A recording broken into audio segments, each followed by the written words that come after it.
Ay, nako, ayan na yung turtle. So, sumulpot na.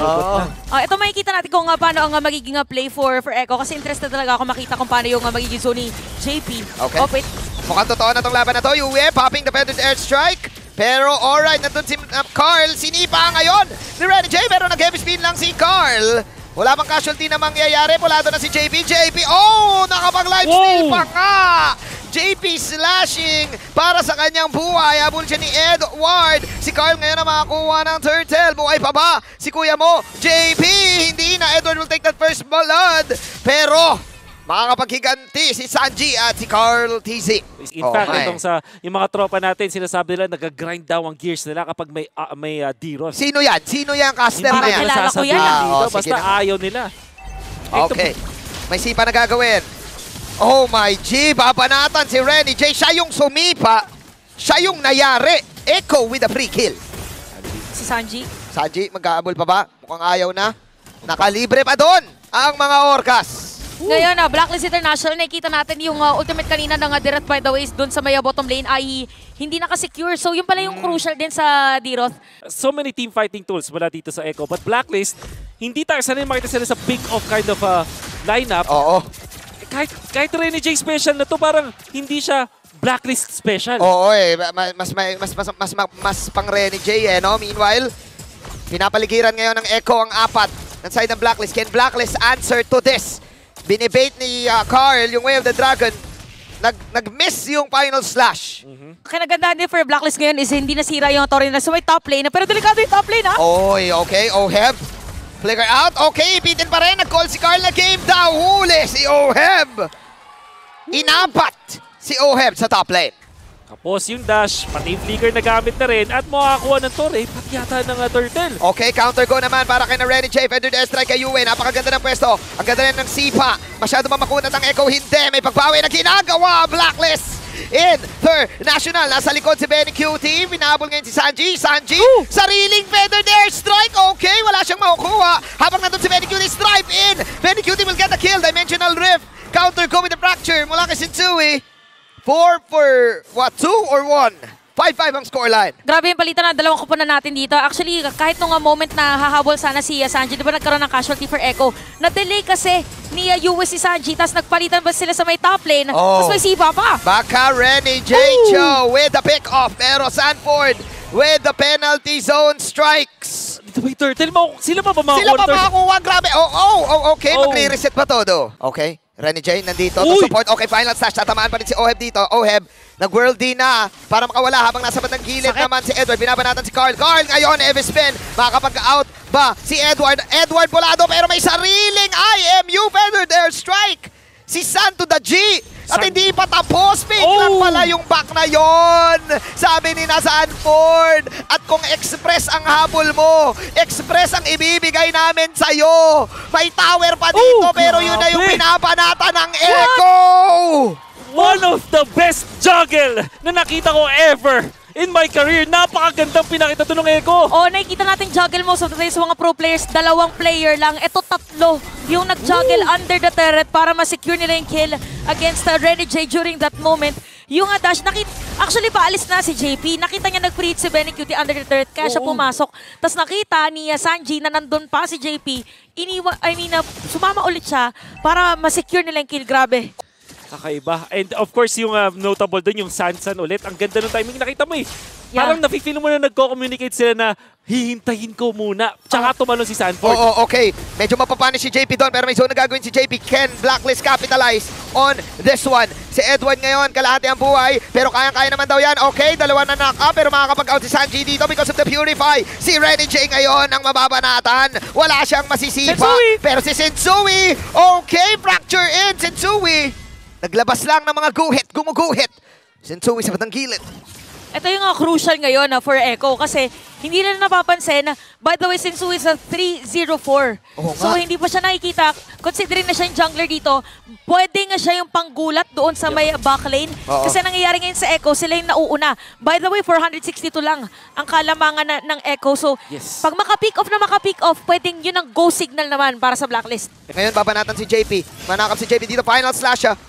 Pasok si Carl, dash in. Fake lang muna sa dalawang kupunan na to, pero online lahat ng mga flickers and battle spells na meron ang bawat teams. Okay, pasok si JP, pero a poke lang muna ang ginagawa nila. Bulado si JP ngayon. Up. Walang feathered airstrike, cooldown. Oh! Penalty zone, mag-miss din mula kay Sanford. Pero meron pa sila mga flickers. Conceal coming in. Sinong unang papanatan? Si Carl ngayon, winay of the Dragon, pero heavy spin kaagad para kay Carl. Sabi ni Oheb, tumander na lang muna tayo sa my world. Okay, Shinsui nasa gilid. Makikita ni na Carl. Ako, sasalubugin ni na Carl. Ayan na nga. Shinsui, pero tatamaan siya ng violence slash dito sa si Renjay. Makakuha ng isang kill. Makakapag-out si Shinsui. Gadget out. So may iwan ng mga dimensional rift. Kakaiba yung instinct dito ni Sensui. Iba. Okay, pero hindi pa rin. Tuloy pa rin ang laban. Bulado, pero tinaman ng umaapoy na bola. Sa mukha si Sanji, sabay mabubuhay pa si Oheb. Makapag-live center by Shinsui nandun. Fracture kill mula kay Shinsui. Habang si Sanford makakapag-counter kill naman. Medyo nadidisrupt na mga Orcas. Hindi na kaya nung Express. Pinipigilan ng Blacklist International. 4 ang nawala. Blacklist now with a 800 gold lead. Grabe yung balita ng dalawang teams natin. Again, malaking factor dito na si Sensui is at 406. Again, level 15 against level 13 kanina si Karkisi noong unang teamfight. Pure damage, by the way, ang kanyang build ngayon. So, any hero na pwede niyang lapitan ay i-burst na agad ng Blacklist International. Papasok si Carl dito, heavy spin out, pero medyo masakit si Oheb dito. Pasok naman ngayon si Benny Cutie ng heavy crossbow. Mawala si Oheb. Pulado, buhay pa rin si Carl. Go pa rin si Renny J. Sumipa si Renny J. Meron mga follow-up mula kay Shinsui. Sabapol na si Shinsui in 6507. Sino makakuha ngayon? The Lord na ito! Walang iba kundi si Yue with the feathered airstrike. Yun lang pala pinakakailangan. Nandito pa rin si Sanji, maghabol pa rin. But look at Shinsui sa kanyang instincts. Nag-aabang ng kanyang prey. Nag-fake recall. Babanatan ngayon si Sanji. Shinsui, dimensional rift. Shinsui will get the monster kill! Sumakay ang Blacklist International sa Echo Express at sila ngayon ang driver ng tren na to. Okay, mabibait out si Renny J. May mga immortality tayo ha. Okay, Shinsui. Fake lang muna with the Godge. Pwersa lang nilang mag-heavy spin ito si Kartizi. Oo. At these clutch moments, alam natin, sanay na sanay ang Echo. But can Blacklist fight Echo sa ganitong mga sobrang intense na moments? Playoffs, going up against world champions. At meron tayong mga baguhan dito mula sa side ng Blacklist. Kaya ba nilang sumabay? Okay, tunay na to na laban. Wave of the Dragon, nakapag-heavy spin and Sky, pero medyo masakit na damage jump to ni Oheb. Nandun yung feathered airstrike ni Yue. Habang free hit si Benny Cutie sa bandang gilid. Sino nakakuha ng Lord? Mamaya natin makikita. Pero yun, si Sanji na pumasok with the shadow strikes. Pulado ngayon si Edward. Magbabank ngayon ng Echo, but si Shinsui sasalubugin niya. Shinsui instincts na shutdown! Masyadong matindi yung shutdown na yun na off-cam kill na. But Echo survives! Grabe si Sanji. Ngayon nakita natin na really on point talaga. Sobrang layo ng tinalon niya at dinash niya during that moment. And what's very interesting here is isa lang yung nagkapatayan. Dalawa. Oo nga, no? Dalawa lang in total. Isa per team. Pero yung Lord napunta dito sa side ng Blacklist. Mukhang sila ang aabante ngayon. Ang ganda ng mga pesto din ni Yue though. Kailangan mo i-comment yung kanyang mga feather airstrike na sobrang layo talaga. Ginamit niya na rin yung feather airstrike para makakuha sila ng push. Can Blacklist do another push? Magamit pa ba nilang Lord na to? Dulong-dulo talaga. Ang ganda na sinabi mo dito na ginamit yung feather airstrike kasi dulong-dulo ng range. Para wala maka-def doon sa may Torres sa may middle lane. So panibago na naman to. Feeling ko ito yung possibly longest game natin para sa series na to kasi even na yung Sansan Duo or actually the rest of Echo, alam din nila kapag pwede na nilang bawian at nakapag-burst na yung Blacklist. Okay, uunahin nila ngayon si Yue. Meron mo siyang wings by wings para makawala pero counter go na ginawa dito sa side ng Blacklist International. Ganda ng heavy spin ni Carl DC. Si Yue ngayon hindi nakapag-gento. Naghabol na ng motor. Si Benny Cutie sabay gamit ang wind shot para maka-out sa damage ni Oheb. Double kill para kay Benny. Tumatakbo ang motor ni Benny dito. Nako, meron ba siyang pang-insurance, ang car insurance? Wala. Dahil sumaemplang ang kanyang motor.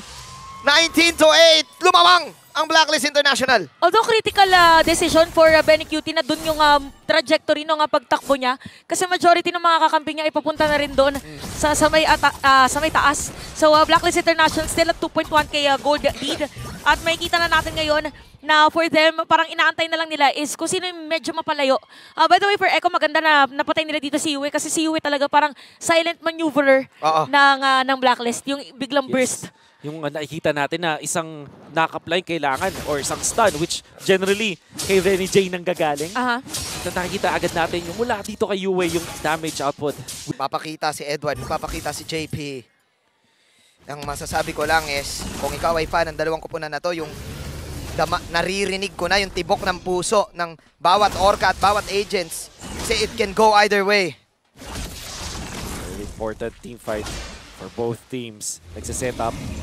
Kailangan i-watch out. Paano ipupuwersa yung heavy spin ni Cartesi. Yeah. Going up against Nolan, malaking advantage pa rin yun sa retry. Ang solution ng Blacklist, i-poke siya. At siguro yun din dahilan kung ba't meron silang dirot. Para Kaya i-poke. talagang Oo. bigyan. Oo. Yung sabay-sabay, kunwari na tamaan ng Jeet Kondo. Tapos yung, parang nga pagkasabi, ito, mapapoko na to, tapos nakaready na agad. Oo. Yung papasukin na lang din agad. Pinaghandaan ng Blacklist ang Akai ni Cartesi. Kaya yun yung solusyon. Ilabas mo sa Edward para ma-poke yung pambibait na ginagawa ni Carl. Winter Truncheon para Yue. Nakita natin na pwedeng gamitin ito pag naipit siya. Isang bagay din napansin ko sa Indonesia, kapag ginagamit yung Dirot, may combo na Lancelot kasi may minus armor na nakukuha mo natin sa Dirot. So, this time, Nolan yung kapalit nun. Ang sakit talaga ng burst. Fake lang ba to para kay Renny J? Napagamit na ng conceal ang dalawang kupunan na to. Counter conceal para sa side ng Echo. Pero crucial dito nakangat yung Minion Wave, by the way. Oh! Sinipa na ngayon si Carl, pero nako, ang ganda ng Vectus ang pagsipa. Nakapag-out si Carl. Fake lang muna. Feather Airstrike. Feather Airstrike. Hintayin lang muna ng mga cooldowns. Go ba ngayon ng Echo? Mang-surprise ba ang Echo ngayon? Orange buff para kay Benny Curie. 32k. Ayun 30k. yung movement ni Sensui, by the way, sa may likod. Favorite spot. Oh, pero wala din sumisilip doon actually kasi ang inaabangan nila si Oheb tsaka si Yue dito sa may gitna. Okay. Si Sipa, papasok si Edward dito. Si Edward na pupok, pero meron siya immortality. Knock-up coming in from the Lord. Ang nangyayari. Kinakabahan ako, guys! Ang tagal naman ang nangyayari. Sanford. Ito yung mga medyo masakit sa litid na Oo. na Lord Dance kasi nakaabang ka ni ang sakit ni Yue by the way doon kay Sanji. Mapipilitan bang umuwi si Sanji? Final slash, magmi-miss dito si JP. Okay, go pa rin si Renny J. Meron pa siya Benny! Sipa. Benny Cutie tatamaan ngayon. Magpa-proc ngayon yung kanyang magic defense. Nandun sa bandang gitna si Carl! Siya ang makakuha ng Lord pero go pa rin ngayon ni OF yung damage output ay sobrang tindi ng mga fireballs na binabato ni OF. Kaya okay lang daw kahit nakuha ng Echo yung Lord. May iwan si Sanford, triple kill mula kay OF. Yung Lord na nagmamatcha na towards sa bottom lane. Pero isang minuto ang hintayin ng Echo dito para mabuhay ang kanilang tatlong miyembro. Papasok pa ang Blacklist International. Oh my goodness, parang pwede yata nilang diretso if ever dahil yung Lord doon sa doon Sa dumaan kabila. sa kabila. Benny? Oo, Benny! Benny! Oh! Ang bagyo! Binagyo si Sensui doon sa batang likod. Pero babagyoin din si JP dito ng Feather Airstrike. Mag-pop siya ng immortality. Pero kaya man depensahan to lahat ni Sanji. 4 laban sa isa. Super minions to. Kailangan ata mag-back. Oh, yung bottom lane! Yung bottom lane, kailangan ata mag-back ng Blacklist. Go pa rin back. si OM dito. 16 seconds. Si Carlito. Nandito si Sanji. 10. And Sanji defend. Sanji, Ay! ginaw na lang. The burst down is real. Blacklist will take this game. This winning moment is brought to you by our official sponsor, FWD Life Insurance. Match point para sa Blacklist International sa isang Lord Dance na hindi nila na-secure yung Lord pero binigla nila ang Echo.